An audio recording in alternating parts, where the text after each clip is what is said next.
Akkam jirtan kabajamtootaa fi hordoftoota maatii Irree Miidiyaa odeeffannoo har'aaf qabannee dhiyaanne kan isin biraan gahu Irree Sabaatii madhuma sagantaa keenyatti nu faana tura.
Itoophiyaatti namoonni siyaasa hedduun kooroonaa vaayirasiin qabamuu himameera. Akkaataa biyyoota addunyaa biroo namoonni siyaasa Itoophiyaa vaayirasii addunyaa waliin walgahiin qabamuu fi deemsa keessa dabarsan ifatti uummataaf yoo dubbatan hin mul'atu. Namoonni kooroonaa vaayirasiin itti hammaate akka himanitti vaayirasichi hamaa ta'uu fi uummanni of dagachuu dhiisuun of eeggannoo akka cimsu watwaataniiru. Itoophiyaan biyyoota Afrikaa namoonni hedduun vaayirasiin itti qabaman keessaa tokkodha. Booda kana ammoo humni namoota vaayirasichaan qabamanis ta'e du'anii haalaan dabalaara. Sireen wal'aansaa fi meeshaaleen deeggarsaa dhukkubichaallee wal hanqachuun ogeeyyiin himaniiru. Sababa kanaaf qondaaltonni biyyattii qajeelfamoota ciccimoo hojiirra oolchuu eegalaniiru. Halkan 5 hafuura nakute kan jedhu immoo namoota siyaasa vaayirasiin itti hammaate keessaa tokko kan ta'e qondaala dhaaba paartii badhaadhinaa kan ta'an Taayyee Danda'aadha. Feeggannoodhaan leenjiirra turre dhumarratti yaadannoof maaskii ofirraa fuune suuraa kaane. Namoonni tokko garee keenya keessa hin turresi maaloo si barbaanna karaa jedhuun namootaan walitti dhufeen jira jechuun kana gidduutti vaayirasichaaf saaxilamuu akka malan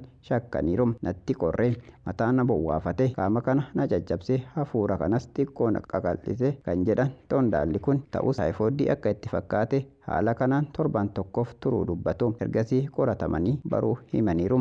Adda of baasee manuma ture manaallee hin baane. Torbaan lama booda xiqqoo naaf wayyaa'ee torbaan sadaffaatti ka'ee hojii seene. Koronaa vaayirasiin namootatti qixxee hin cimu. Dhukkuba biraa maddiitti warra qabanitti dhukkubni kun ni hammaata. Ta'us ani dhibee bira hin qabu garuu natti cime jechuun dubbateera. Kanaafuu ta'ee garuu nama fayyaa qabu kana halkan shanan tokko akka malee na ukkaamsee mataa kana keessas waan cinqii addunyaa kana natti fide jedheera. Akka malees mataa bowwaafachiisa akka ture dubbateera. Akka kiyyatti halkan shan tokko hafuuraan na kutee akka malee na dafqisiisee baay'ee na dadhabsiise. Yeroo jidduudhaan of wallaaletu jira. Dhukkubichi baay'ee hamaadha. Manni keenya waan kanas sirriitti waan hubate hin fakkaatu jechuudhaan waan taajjaban dubbatu. Gara biyyaa deemeen ture. Namni maaskii hin godhatu. Namni walirraan fagaatu. Akkuma homtuu hin jirretti isa ilaalu of qofaaf osoo hin ta'in maatii ofii, ollaa ofii fi hiriyyaa ofiif jecha waan kana eeggachuun barbaachisaadha. Namoota siyaasaa dhukkubichi itti hammaate biroo immoo dura taa'aa itti aanaa Koongireesii Federaalaa Oromoo KFO kan ta'an obbo Mulaatuu Gammachuudha. Obbo Mulaatuun ganna 68 ala qondaaltonni gameeyyii paartichaa sadi biroo qabamanii akka fayyan dubbateera. Kanneen dhukkubichi itti hammaate keessaa tokko obbo Mulaatuun vaayirasichi ji'a tokko akka irra ture dubbateera. Keessumaa guyyaa 3 keessatti du'uuf ture. Maaliif qilleensi hin jiru? Hafuurri koo na cite. Hafuura na kuteetoo baay'ee na sardee ture. Sabooddeetti natti fooyya'aa dhufe. Hospitaala dhaqee akka ani hafuura baafachuu danda'u erga godhanii booda qoricha adda addaa naaf kennanii jechuudhaan ergasii manatti deebi'anii adda of baasanii turaniiru. Baay'ee akka itti ulfaates dubbataniiru. Qondaala waggoota 10 darbaniif ga'ee hooggansa KFO keessa jiran kana vaayirasichi bakka owwaalchaatti akka isaan qabe shakkuun torbaan lamaaf itti hammachuu dubbataniiru. Nyaata kana nyaachuu hin dandeenye. Kanaaf xinnoon irra ture jechuu erga itti fooyya'ee boodas dadhabbiin hanga torbaan lama akka irra ture dubbatu. Haa ta'u malee namni akka salphaatti ilaala jechuun yaadda'aniiru. Dhukkubichi baay'ee nama yaaddessa. Namni keenya garuu gadi fageenyaan waan hin fudhanneef eeggannoo hin qabu. Qajeelfama ogeeyyii fayyaa hin eegu. Namni baay'een akkuma argitan maaskii hin kaawwatu jechuun waan taajjaban dubbataniiru. Osoma biraa du'u akkuma durii walitti maramanii nagaa wal gaafatu, wal dhungatu jechuun yaada isaanii dubbataniiru. Dura ta'an dhaaba KFO Profeesar Maraaraa Guddinaallee kana dura mallattoo vaayirasichaa argisiisanii qorannoon taasifame gara 2 ta'e jedhaniiru. Qorannoon ji'a 3 kana dura taasisanii 2 akka qaban yoo himu immoo bilisa ta'uu akka himu dubbateera. Ta'us guyyoota 4f mallattoon qufaasisuu, fedhii nyaataa dhabuu, dadhabsiisuu isaan qunnameera. Kunis ta'uu ammallee hamman danda'e ofan eega jechuun dubbataniiru. Yeroo baay'ee yoo dirqii ta'e malee siifii achi hin deemu mana nyaachuun yaala jedhaniiru. Uummanni caala of eeguu qaba jechuun gorsa. Rakkoon guddaan mootummaa biras uummata biras jira jechuun qeeqaniiru. Mootummaan innaa barbaade iyyeeti ol kaasa. Innaa barbaade immoo nama hamma barbaade walitti qaba. Inni immoo sabaaf ergaa gaarii hin dabarsu jechuun qeeqaniiru. Uummannis gaafa kaan ni hir'ata, gaafa kaan immoo ni dagata jechuun gorsa ogeeyyii fayyaa akka hordofu gorsaniiru. Yeroo hundaa of eeggannoo barbaachisaadha. Irraanfachuun hin barbaachisu jedhaniiru. Weerarri koronaa vaayirasii Itoophiyaa seenee dhiibbaa fayyaa hawaasaa fi diinagdee qofa miti kan dhaqqabsiise. Sababa vaayirasii kanaan filannoon biyyaalessaa jaffaa akka yeroo biraatti darbu taasifamuun mormii kaasee ture. Miseensi paartii isaanii biroon obbo Mulaatuunis mootummaan walgahiina waamaa oola jechuun himataniiru. Dhimma kanarratti kan gaafatame qondaalli mootummaa paartii Bilisiginnaa Taayyeen rakkoon akka jiru amananiiru. Mootummaan walgahii yoggaa yaamus darbee dogongorri uumamuu danda'a. Hooggansi maaskii malee deeme fakkeenya hin malle ta'us ni jira. Koronaa vaayirasii namoota jajjaboo dabalatee hanga ammaa sadarkaa addunyaatti namoota miiliyoona 3,070 ol galaafateera. Itoophiyaatti hanga yoonam miiliyoona 3,500 ol ta'an vaayirasii lubbuu dhabu ministeerri fayyaa himeera. Itoophiyaan booda kana lammiileef talaallii vaayirasichaa dhoowwu kennuu eegaluun ishee ni yaadatama. Talaalliin kun garuu du'a malee vaayirasichaan qabaman waan hin dhorkineef lammiileen akka of eeggatan gorsamaa jira. Artistii Falmataa Kabbadaa dabalatee namoonni biroo 5 poolisii Finfinneetiin hidhamuun dhagahame. Finfinnee kutaa magaalaa Yakkaa naannoo Yakkaa Adda Abboo jedhamuun beekamutti guyyaa 2 dura poolisii magaalaa Finfinneetiin artistii Falmataa Kabbadaa fi namoota biroo 5 mana jireenyaa keessaa baasuun kutanii akka isaan deeman maddi keenya gabaaseera. Namoota hidhaman keessaa artistii Falmataa fi artistii Adam Kaa'oo jiraachuu ijaan kan arge namni kun konkolaataa poolisii Finfinneetti fe'amanii fudhatamanii deemuu malee eessa akka isaan geeffaman gaammaatti akka adda hin baafatin namni kun ni dubbatama. Artisti Falmataa Kabbadaa weelluuwwan warraaqsaa fi aadaa weellisuudhaan kan beekamu yoo ta'u hambaa artistoota miira uummataa ta'anii hanga yoonaa uummata waliin jiran keessaa nama tokko ta'uu hiriyaansaa kun dubbateera.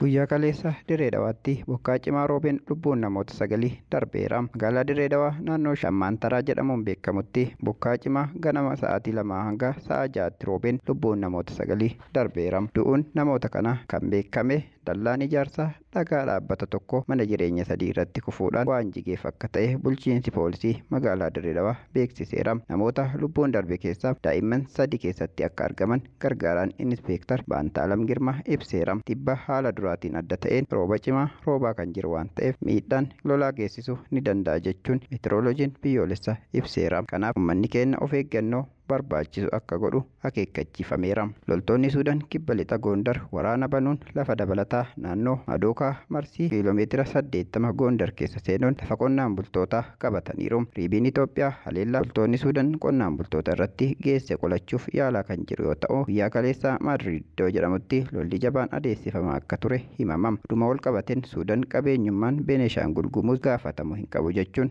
dubbatteerti. Suudaan falmii hidha haaromsaa Itoophiyaaf Masiriin waggoota 10 gaggeessan irratti giddumarra deemaa turuun booda kana ammoo yaada ishee jijjiirteerti. Akka Zeenab Mohammad Saalii Kaartum irraa gabaasetti yeroo waa'een hidha haaromsaa mari'atamu ejjannoon Suudaan yaadicha simachuu irraa gara shakkii fi mormiitti jijjiiramaara. Jijjiiramni ejjannoo hamma kana gahu dhiibbaa humni waraanaa Suudaan fonqolcha booda biyyattii gara dimokiraasiitti ceesisa jedhamee aangoo qabate fidee irraa ta'uu agarsiisa jedhaniiru. Kuma waqtiin roobaa Itoophiyaan hidhicha yeroo lammaffaaf osoo walii galtee irra hin gahin guutuuf jettu dhiyaateen dhiibbaan dippiloomaasii biyyoota kanneen gidduutti dabalaa dhufeera. Itoophiyaan Masiriin hidhicha dhimma jiraachuu fi jiraachuu dhabuu ta'uu ifatti dubbataniiru. Itoophiyaan hidha laga Abbaayyaa kun misooma koof baay'ee murteessaadha. Humna ibsaa biyyattis gara parsantii 60tti ol guddisa jetteerti. Masiriin ammoo yaa'a bishaanii Naayil kan jireenya ishee irratti bu'uureffame irratti dhiibbaa qaba jetteerti. Suudaan kan biyyoota lameen gidduun lagicha irratti argamtu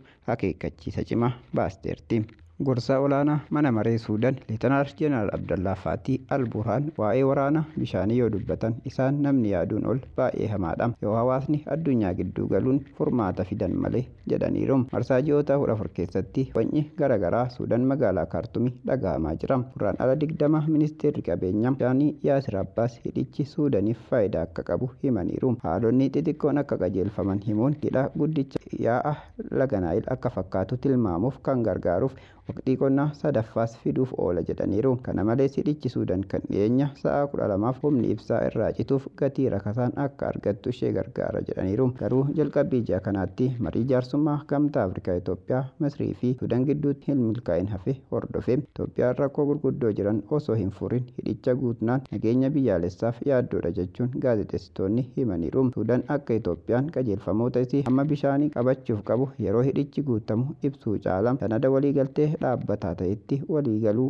qabdi jetteerti. Waliigaltee malee hidhaa guddicha biyyoota yaa'a gara gadiif balaadha. Eegumsa naannoo fi jireenya uummataatiifis jedhaniiru. Raayyaan ittisa biyyaa Itoophiyaa tajaajila wangeelaa Iyyuu Cufaa himachuuf akka jiru beeksiseera. Tajaajilaan wangeelaa Raajii Iyyuu Cufaa kan beekamtii guddaa fi hordoftoota horate yoo ta'u, miira itti gaafatamummaa hin qabnee fi fedhii dhuunfaasaaf jedhee amanamummaa fi maqaa nu balleesseera jedhaniiru. Himaan raayyaa ittisa biyyaa Koloneel Geetinnat Adaanem raayyaan ittisa biyyaa fuula miidiyaa hawaasaa irratti akkas jedhee barreesse. Namni Iyyuu Cufaa jedhamu maqaa amantiitiin kan socho'u namoota na hordofu ittiin jedhu kabaja isaanii haala xiqqeessuun yuunifoormii isaanii waliin viidiyoo waraabuun akka tamsa'ee hawaasaan ol ga'u godheera. Miseensonni keenya muraasni fedhii nama kanaa guutuun mallattoo lammiilee Itoophiyaa kan ta'e uffata seeraa yookaan yuunifoormii raayyaa ittisa biyyaa uffachuun hirmaatanii akka turan mirkanaa'eera. Tibbana namoonni yuunifoormii raayyaa ittisa biyyaa uffatan wayita waltajjii Iyyuu Cufaa irratti hirmaatan suuraan agarsiisu miidiyaa hawaasaa irratti bal'inaan qoodamaa tureera. Dhimmisaa falmisiisaa kan ta'e Iyyuu Cufaa kanaan dura gaafii fi deebii taasiseen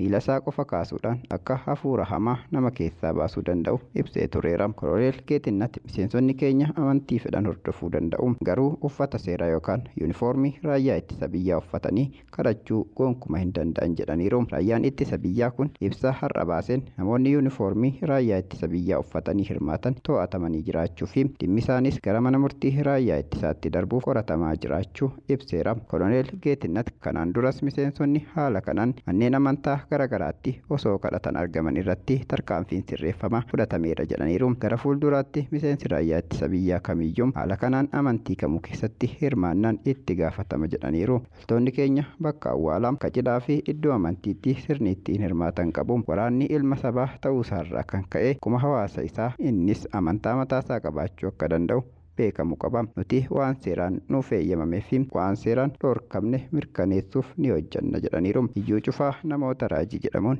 maqaan isaanii ka'u hedduu keessaa tokko. Iyyuu Cufaa kanaan dura ijoo dubbii ta'ee kan ture yoo ta'u, karaateedhaan dhiitee hafuura hamaa fi seexana nama keessaa baasa jechuun kan inni dubbate namoota hedduu biratti falmii kaasisaa ture. Qawween qawweedhaan osoo hin taane mariidhaan caba jechuun ABO'n dubbateera. Gorsaa olaanaa hayyuu duree ABO kan ta'an Dr. Shugguxii Galataa haalli biyya daran yaaddessaa ta'aa waan dhufeef keenya ilaaluun nutti ulfaannaan waan yaada furmaataa jenne yaadnu kennee jirra jedhaniiru. ABO'n kanaan duras yeroo garagaraatti haala nageenyaa fi siyaasa biyyattii irratti ibsa baasaa tureera kan jedhan Dr. Shugguxiin ammas rakkoon itti caalaa waan deemeef ibsa baasne jedhaniiru. Addi Bilisummaa Oromoo dhibdee siyaasa biyyattii goolaa jiruuf uummanni hunda galeessa kan hunda hammate fiduudhaaf gaafataa ifaajaa tureera.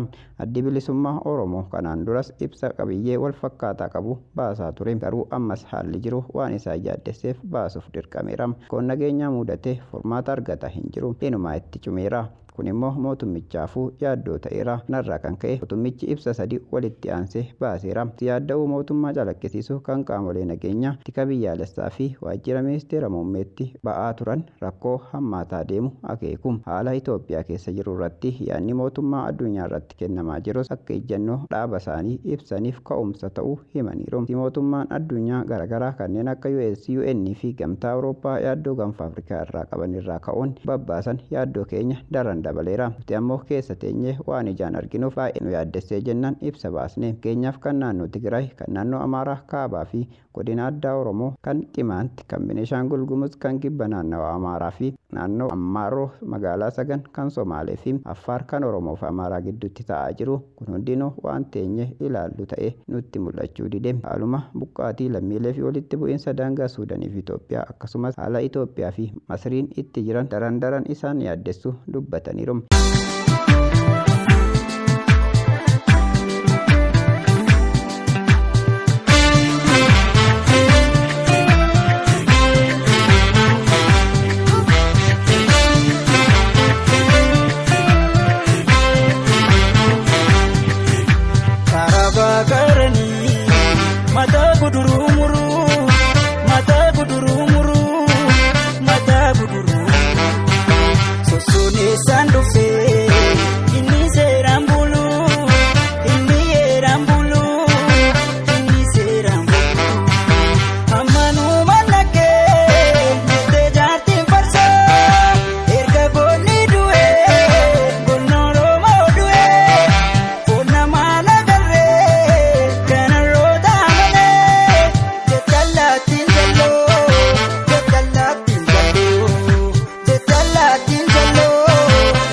arge